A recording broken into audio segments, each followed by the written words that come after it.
Primeira carta de Pedro, capítulo 1, versos 13 em diante. Como povo de Deus, nos reunimos em torno da cruz e hoje nos assentamos à mesa com o Senhor e uns com os outros. Mas o que esta carta vai nos ensinar é que o nosso jeito de viver é como sementes, espalhados por onde formos e onde estivermos, aonde o Senhor nos mandar ir, é para irmos como povo de Deus. Portanto, a realidade da igreja é o ajuntamento e o espalhamento. E o que Pedro está dizendo na sua carta, para alguns epístola, cujo destinatário não é bem definido, mas era uma multidão de cristãos no primeiro século, vivendo circunstâncias adversas, tempos difíceis de perseguição, de ameaça e morte. Pedro está querendo dizer para eles: é assim que um cristão deve viver.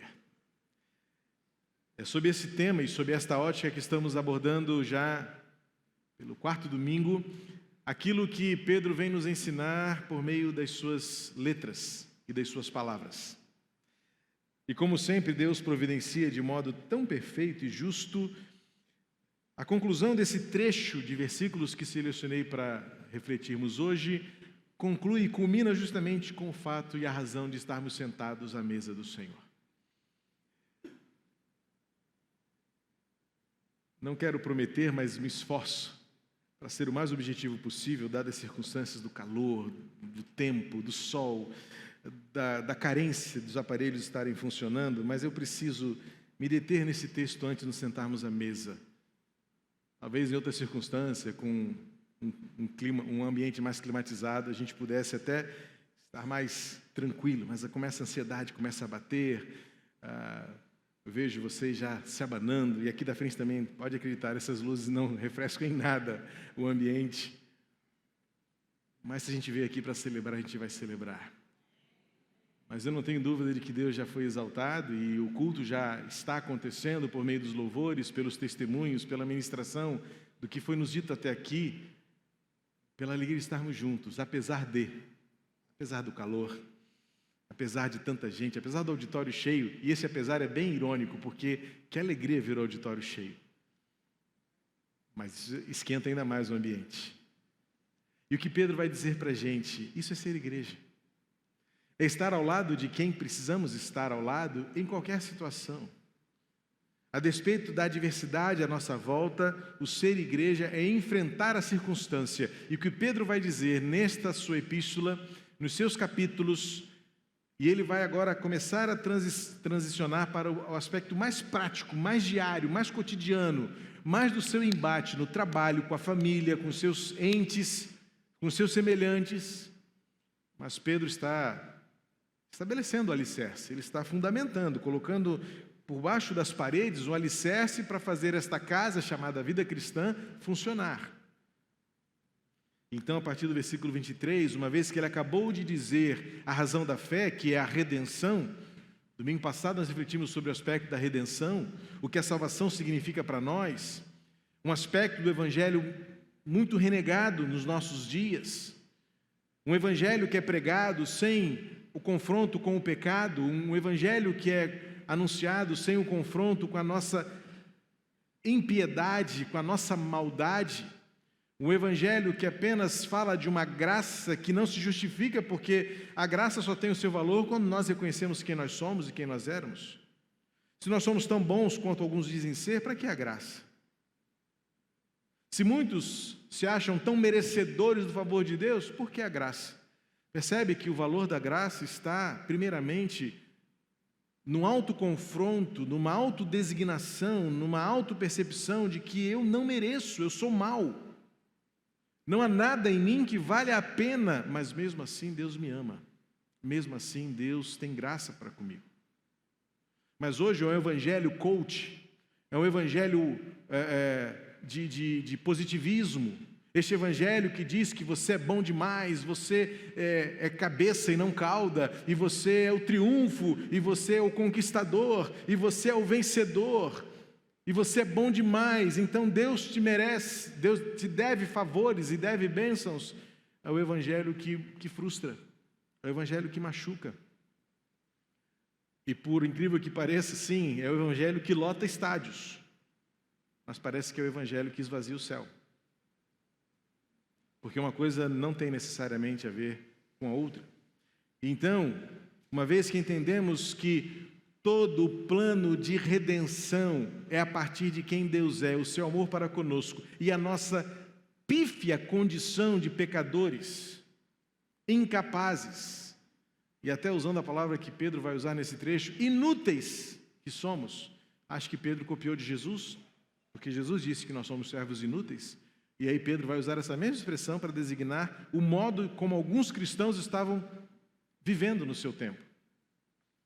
Mas Pedro antagoniza, Pedro contrasta com isso a partir do versículo 13 da sua epístola, no capítulo 1, dizendo: por isso, ora, agora é uma consequência. Nós vínhamos observando o que Pedro disse. Pedro designou aquelas pessoas que leriam a carta como eleitos, como forasteiros e como sementes. Tudo isso porque Deus nos amou e nos fez seu povo. Mas isso porque Ele tinha um plano de nos redimir, um plano de nos resgatar. Agora então chega o versículo 13 do primeiro capítulo, em que ele coloca a consequência disso. Por isso, vamos ler o texto? 1 de Pedro, capítulo 1, verso 13, diz assim: por isso, preparando o seu entendimento, sejam sóbrios e esperem inteiramente na graça que lhe está sendo trazida na revelação de Jesus Cristo. Como filhos obedientes, não vivam conforme as paixões que vocês tinham anteriormente, quando ainda estavam na ignorância.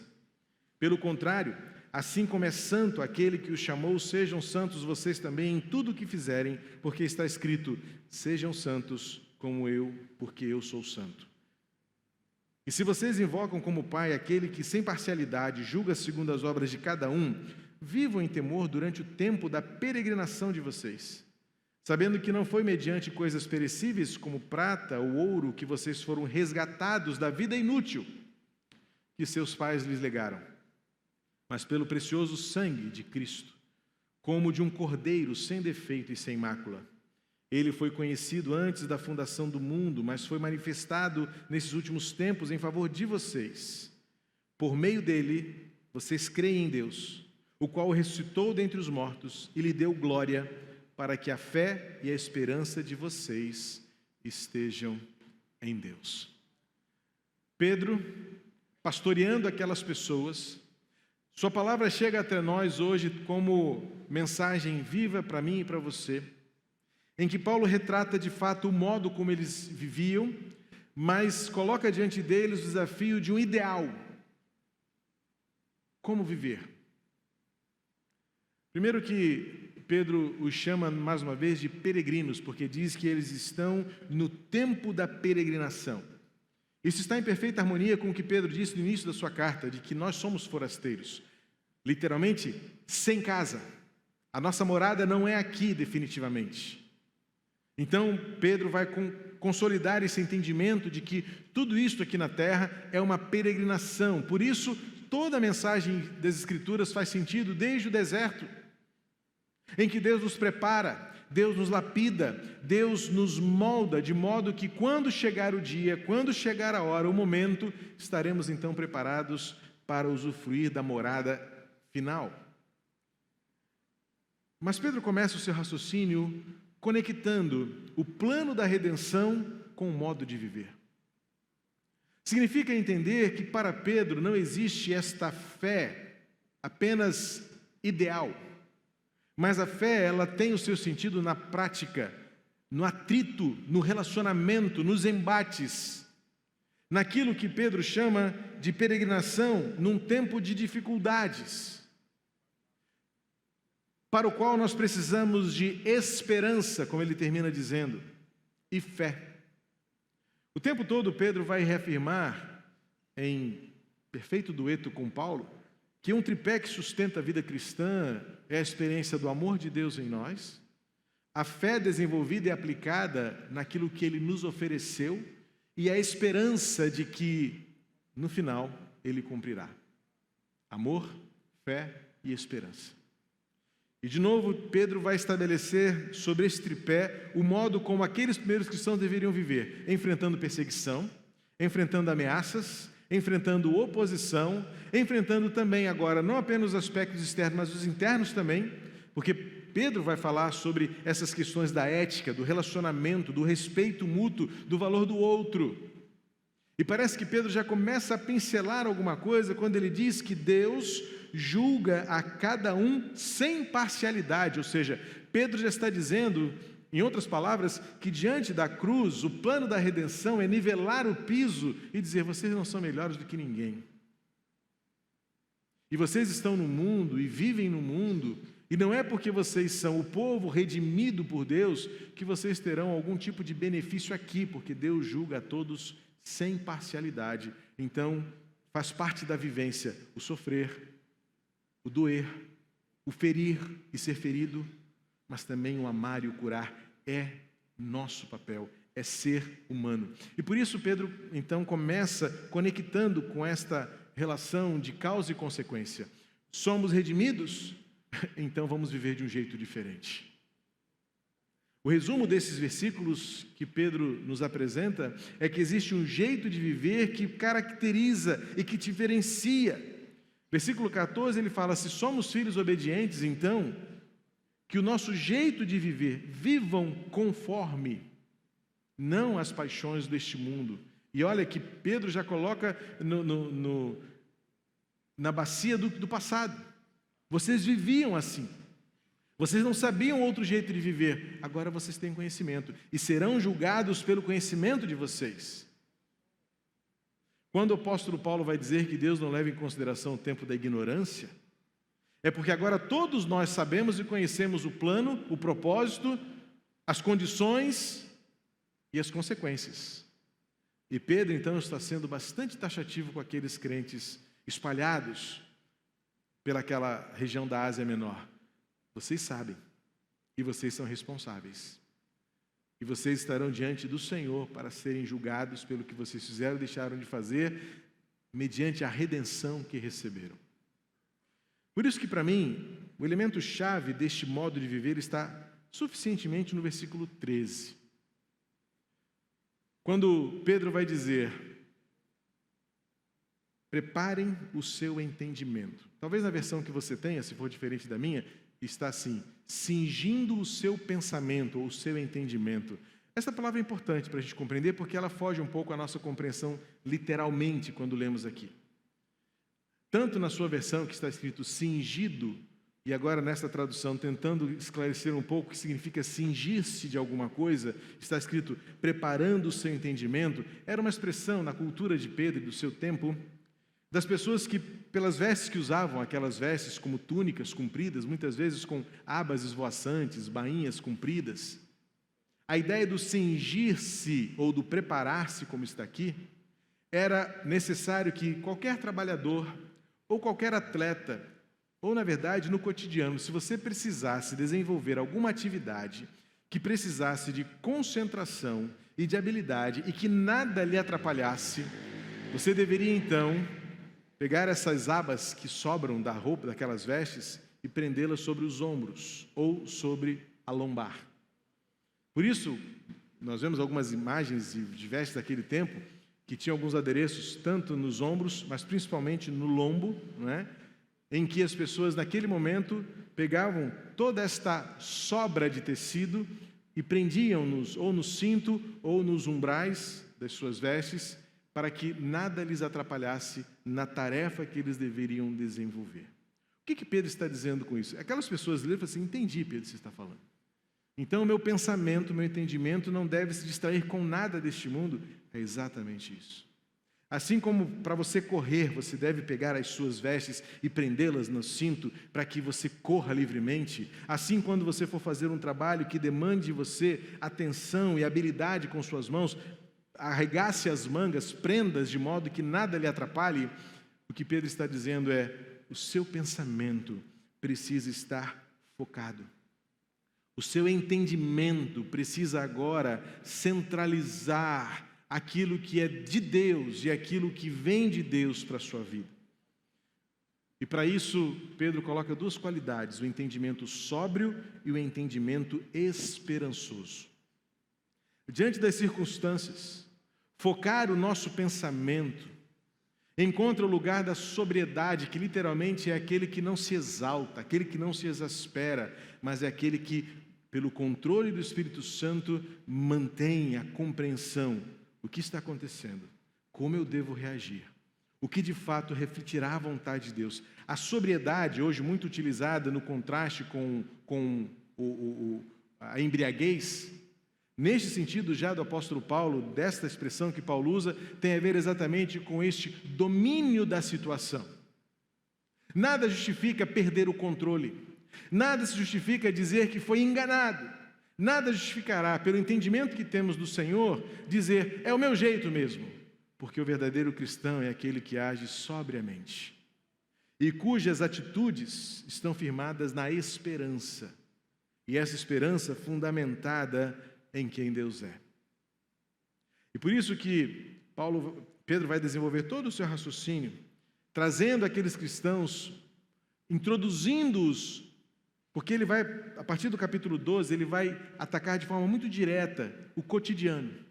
É assim que vocês lidam uns com os outros, é assim que vocês lidam com as autoridades, é assim que vocês lidam com suas responsabilidades, é assim que é o jeito ético de um cristão se portar, é assim que vocês reagem às ofensas, é assim que vocês reagem aos problemas e sofrimentos. Note que Pedro está pavimentando toda a caminhada para que os cristãos agora, no seu dia a dia, reflitam quem Jesus é. E Pedro, eu diria que ele joga pesado no sentido de dizer, a vida de vocês era uma vida inútil. Em outras traduções, essa palavra substitui pela futilidade, ou seja, não tem valor algum, mas em Cristo o contraste aparece. Pedro então vai dizer que Cristo é a razão de sermos quem nós somos. Não há evangelho sem a compreensão do sangue, não há evangelho sem a dimensão do sacrifício. E não há o evangelho sem a percepção de quem nós somos e que devemos ser. Por isso esses textos me confrontam com aquilo que eu tenho dito, surgiu como uma caricatura do que é evangelho. Surgiu como um esboço muito mal feito do que é alguém que quer ser chamado de cristão, seguidor de Jesus. Porque Jesus não andaria onde andam, não faria o que fazem, não falaria o que fazem, não escolheriam o que escolhem. Então estabelece um padrão que Pedro diz, o padrão é o sangue precioso de Jesus. A igreja de Cristo reflete o sangue, a igreja de Cristo manifesta o sangue, a igreja de Cristo anuncia o sangue. Elementos da mensagem do evangelho que tem ficado ignorado por um evangelho tão humanista, um evangelho tão terreno, um evangelho tão deste tempo, um evangelho tão desta esfera, que nos faz perder de vista, no entendimento, na sobriedade e na esperança, quem nós somos e para onde estamos indo. Cristãos que abraçam a fé em Jesus sem compreender a dimensão dela, a partir de quem nós éramos, o que Ele fez e para onde estamos indo, é um evangelho que não é o com E maiúsculo, não é o evangelho das páginas das Escrituras, é uma caricatura, é um esboço. E para usar bem as palavras da moda, é fake. Nada tem a ver com o que Jesus fez, ensinou e falou. Portanto, meus amados, nós somos resgatados de uma vida inútil. E o preço foi muito alto. E o que Pedro está dizendo aqui para aqueles crentes daquele primeiro século, façam valer a pena o que foi feito por vocês.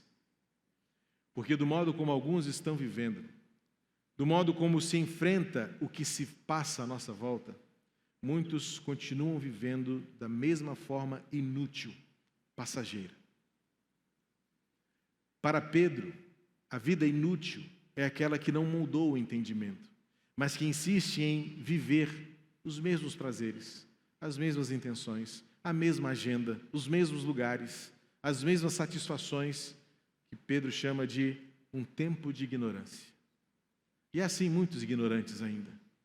Muitos que ignoram o conceito de uma vida transformada, porque optam volitivamente, é por interesse próprio, que preferem fazer o que o mundo faz, viver como o mundo vive, amar o que o mundo ama. Mas quando nós somos transformados, e como diz Pedro, um entendimento sóbrio e esperançoso, nós renegamos e rejeitamos este jeito de viver para transformar a nossa vida, para cumprir o propósito pelo qual o sangue foi derramado. A pergunta que fazemos à mesa, e a pergunta que fazemos diante desta revelação é: a minha vida vale a pena o sangue do Cordeiro? A minha vida vale a pena o sacrifício que foi feito por aquele que, sem defeito, sem mácula, ou seja, de modo tão injusto, sofreu a terrível condenação da cruz?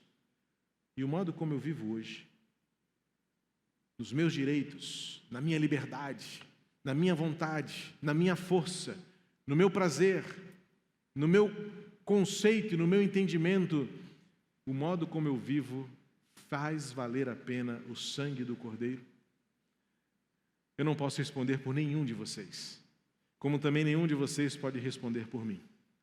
Mas o que esse texto me desafia, e quando eu li, meditei nele, e ao lê-lo, percebi a perfeita conexão com este momento de assentarmos-nos à mesa com o Senhor e uns com os outros, é que a minha vida deixe de ser inútil para valer a pena o sangue do Cordeiro. Que nesta manhã, você e eu tenhamos o entendimento preparado. Nossas atitudes sejam sóbrias e remetam à esperança de que nada disto aqui nos distraia, mas que os nossos olhos e o nosso coração esteja focado no que está por vir, para que o sangue do Cordeiro continue valendo a pena, uma vida transformada, para que o mundo conheça a glória de Deus.